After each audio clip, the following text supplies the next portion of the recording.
Agora, rapidamente, eu já passo para o Jurandir Zangari, que trata da ultratividade. Jurandir, está contigo aí, meu amigo. Obrigado, boa tarde, pessoal. Boa tarde a todas e a todos. Professor, um grande abraço. O tema que me foi atribuído aí diz respeito à ultratividade das normas coletivas, né?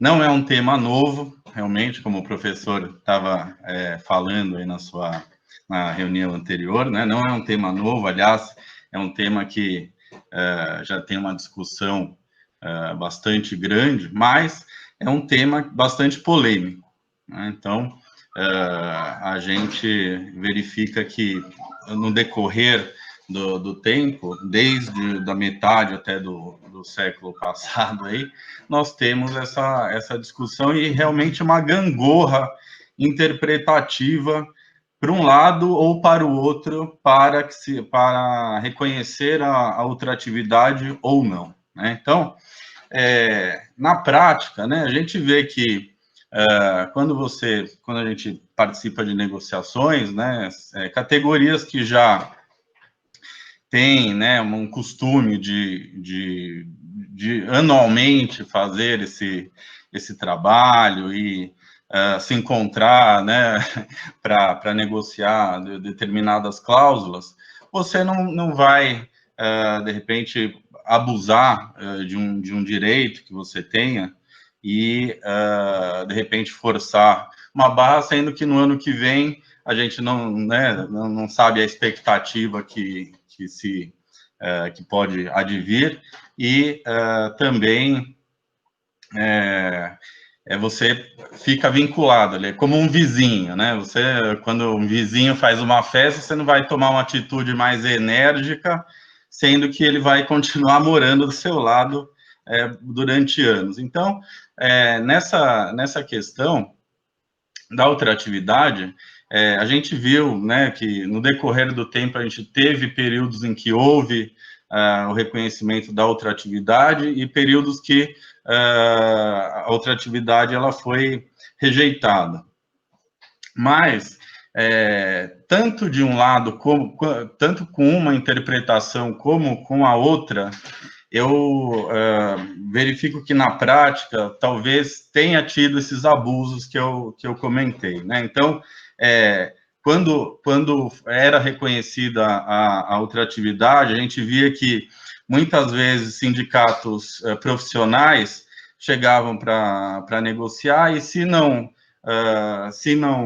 tinham ali, não obtinham êxito na sua pauta de reivindicações, isso era então levado para o judiciário e se sabia que com a ultratividade as cláusulas ali estavam garantidas, né? E por outro lado, em períodos em que não houve, né, essa ultratividade, a gente viu que por vezes poderia haver um abuso do patronato, né? Então, em não negociar.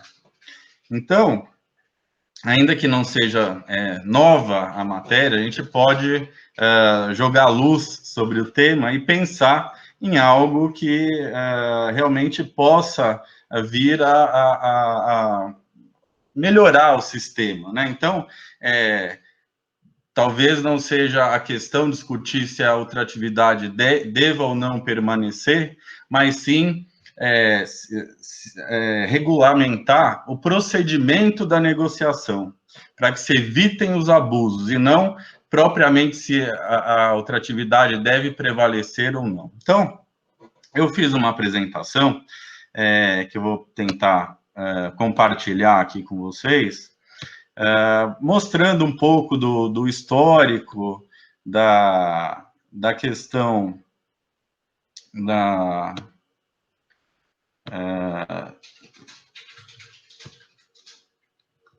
da questão da evolução histórica da súmula 277. Vocês estão vendo a apresentação? Sim, assim, Jura. Sim, tá, obrigado. Então, eu passei aqui, vou passar um pouco pelo conceito de da ultratividade, a evolução histórica da súmula 277, que é o que, na verdade, traz esse efeito prático, né, para aplicação ou não da ultratividade, e trazer uma conclusão falando dessas ideias, né, para a gente pensar sobre no que podemos, né, como o professor estava falando, no que podemos agregar para melhorar o sistema. Então, o professor Amaury Mascaro, ele falava quanto aos efeitos das cláusulas coletivas, do aspecto subjetivo e do aspecto objetivo. Quanto ao aspecto subjetivo, é uma questão que a gente está também discutindo, até com base no que a Gabriela acabou de falar, né? Com base na questão da obrigatoriedade das contribuições, por conta de que esse aspecto subjetivo, ele verifica se a cláusula coletiva ela é aplicada para os sócios ou para todos, erga omnes, como é aqui no Brasil. E o aspecto objetivo é o que diz respeito efetivamente à ultratividade, que é o nosso tema de atenção. Então, a ultratividade, como nós sabemos, diz respeito, então, à incorporação ou não das cláusulas coletivas, né, as cláusulas normativas nos contratos individuais. E a discussão é essa.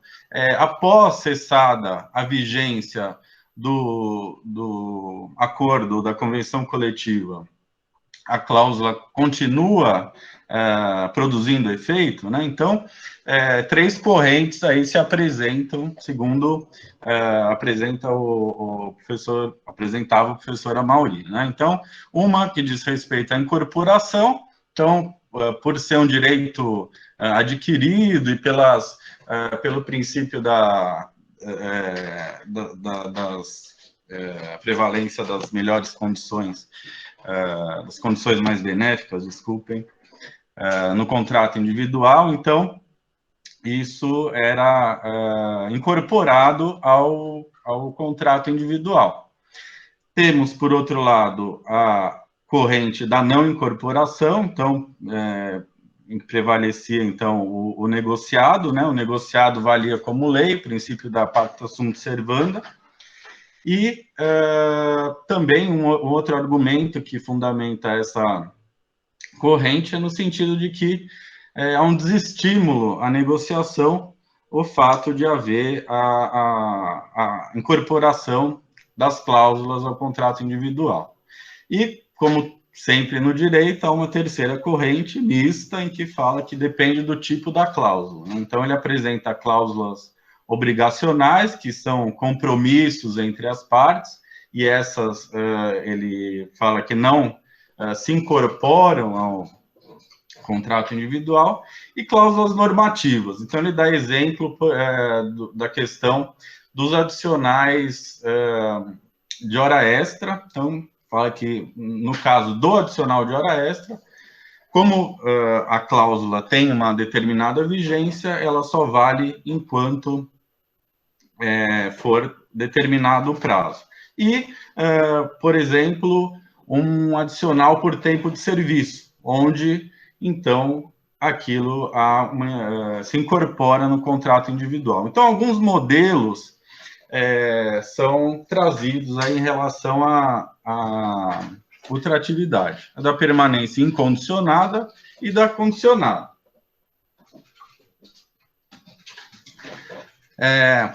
A permanência incondicionada, então, a cláusula jamais pode ser suprimida do contrato individual de trabalho. E a condicionada, sim, ela tem uma vigência e ela só vale enquanto estiver em vigor, né? No Brasil, né, o professor estava falando que o direito do trabalho muda, então, se alguma coisa muda, é a ultratividade.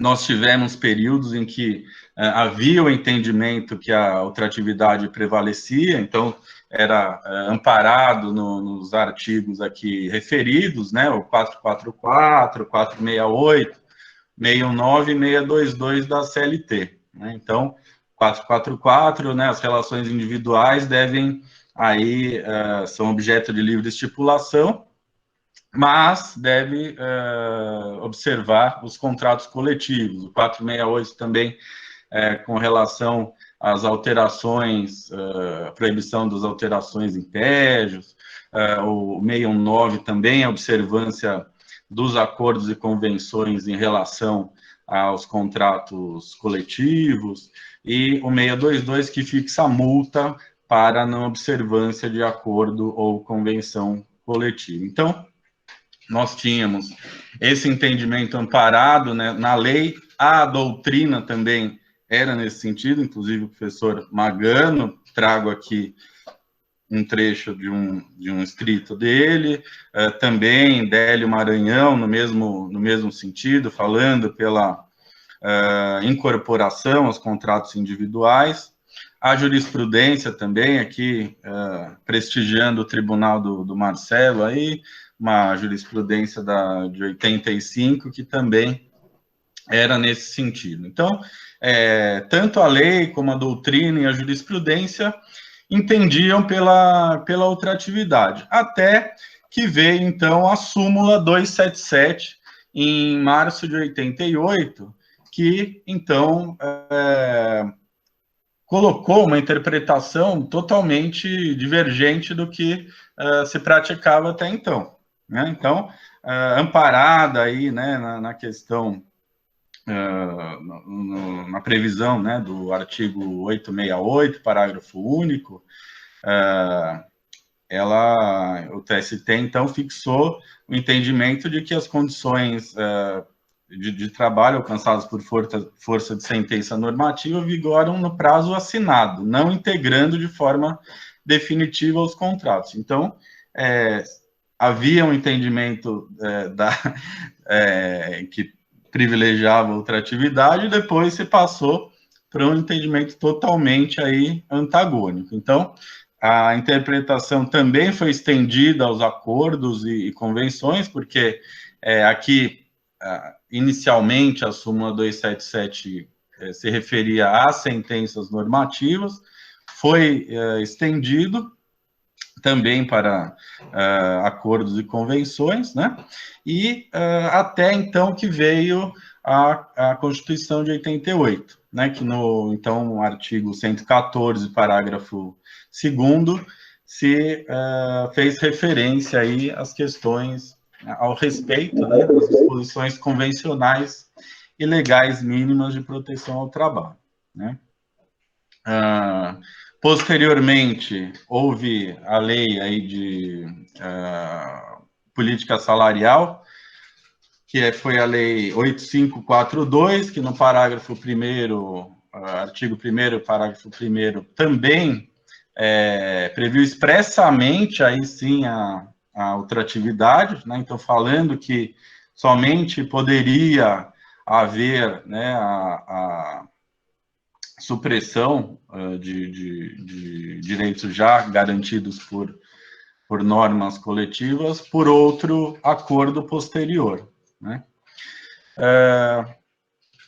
Posteriormente a essa lei, esse dispositivo legal foi revogado por uma medida provisória em 95, e essa medida provisória, em 2001, ela acabou sendo convertida na Lei 10.192 de 2001. Depois, ainda em 2004, houve a Emenda Constitucional 45, que, mais uma vez, então, reafirmou aí a ultratividade, né, falando da questão da observância da observância às disposições mínimas legais e as convencionadas anteriormente, né? E aí, então, o TST alterou, em 2009, o entendimento da súmula 277. Porém, havia uma certa recalcitrância em relação à ultratividade. Foi mantido o entendimento relativo à proibição, né, da ultratividade, e apenas se acrescentou, então, o inciso 2, aí no inciso 2º, né, item 2, na súmula 277, para que, no período, então, de vigência da lei de política salarial, prevalecesse a ultratividade, né? Mas, mesmo assim, houve, então, a manutenção da observância aí da proibição da ultratividade. Com base na Constituição, a jurisprudência do TST começou a mudar, então, né? Então, em 96 já houve aí a OJ 41, que tratava da estabilidade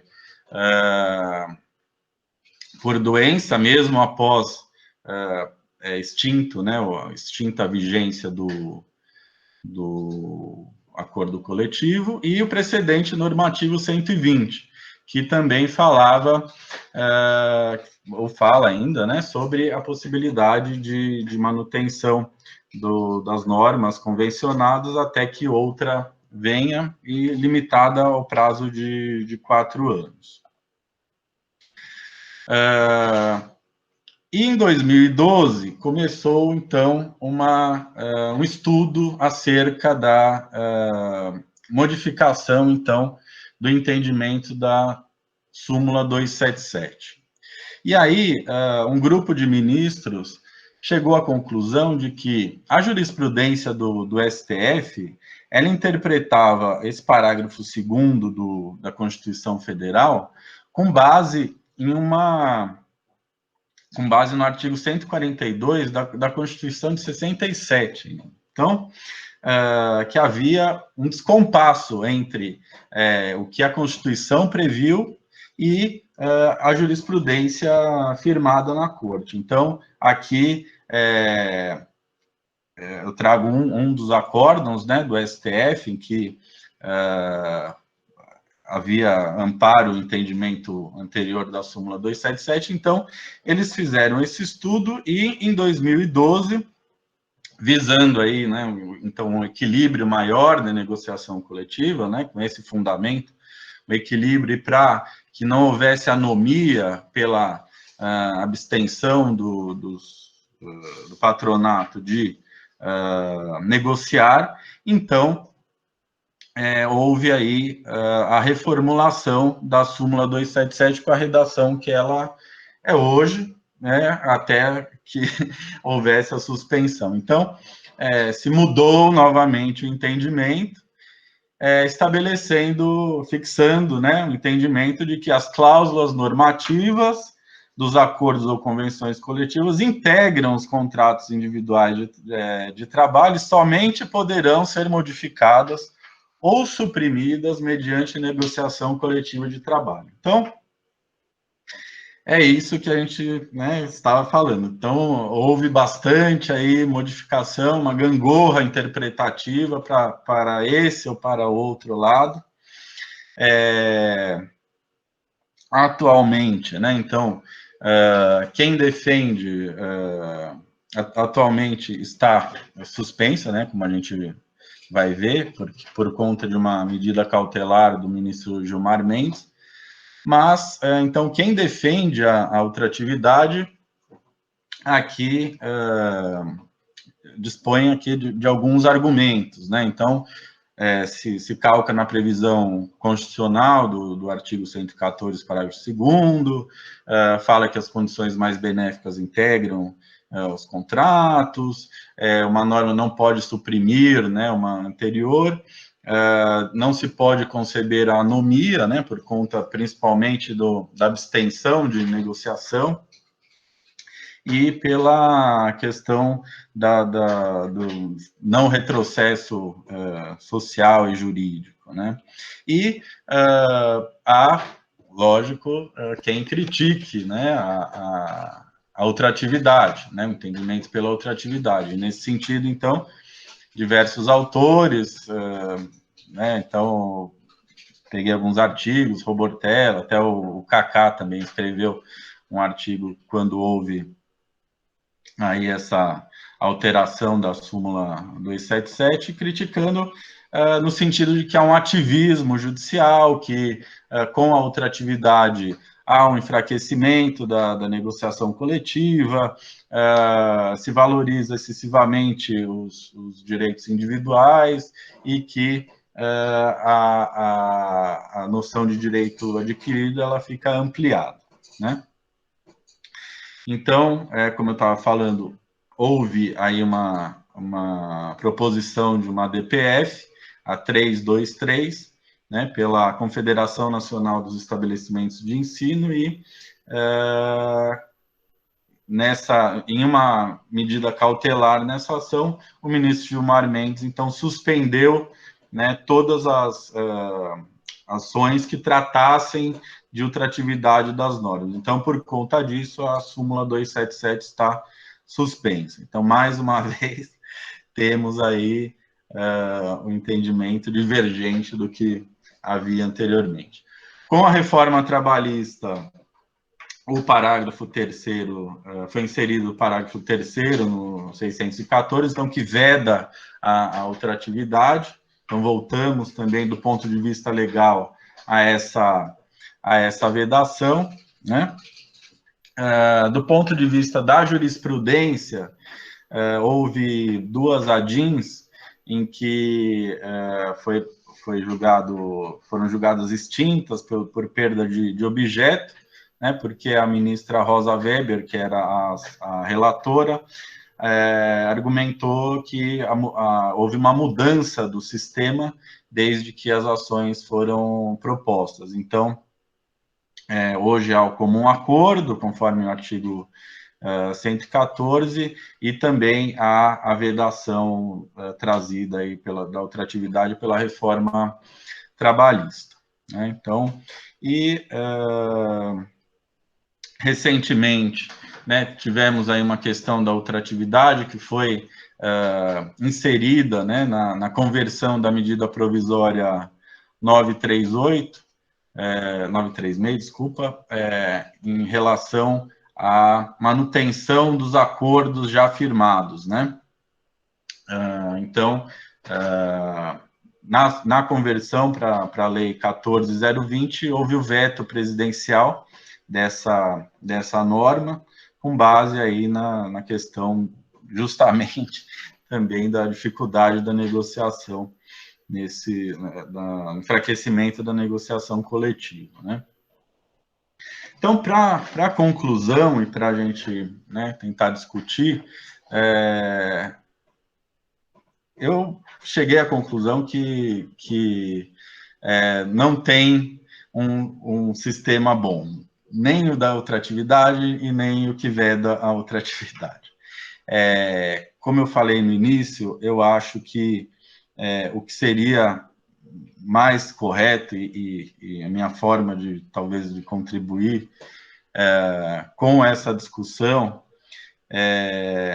o que eu acredito seria que a elaboração de normas procedimentais que penalizassem o abuso tanto de uma parte como da outra, e talvez a aplicação, né, da ultratividade em determinadas hipóteses, ou seja, caso o sindicato patronal, ou se não a empresa, se recuse a negociar, ou limitada a essa possibilidade, eu acho que seria talvez uma forma de regulamentar melhor o sistema. Nós temos aqui os argumentos, né? Eu coloco aqui os argumentos favoráveis tanto de um lado como do outro. Eu acho que os dois são plausíveis, né?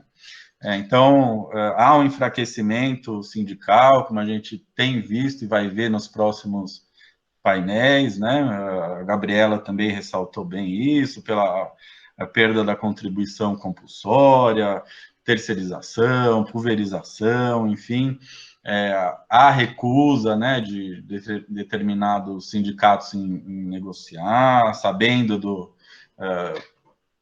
das consequências disso, né, as crises financeiras que também abalam aí os trabalhadores, novas tecnologias, como a gente vai ver, e as decisões, né, dos tribunais em greves, porque isso também acaba tolhendo um pouco a mobilização dos trabalhadores. Então, de um lado, temos esses argumentos favoráveis à ultratividade, acho que são plausíveis, e do outro também são plausíveis os que alegam, né, que há um enfraquecimento da negociação coletiva, que há um reforço do poder normativo, o Estado, né, regulando mais uma vez as questões de direito material e a primazia, né, o privilégio de regulação estatal. E, assim, os dois argumentos são plausíveis, mas também, como eu falei no início, acho que há abusos também dos dois lados quando, nos períodos em que houve, de parte a parte, aí, períodos de ultratividade ou não. Então, a minha apresentação era isso que eu gostaria de passar para vocês, e depois a gente pode discutir mais. Muito obrigado.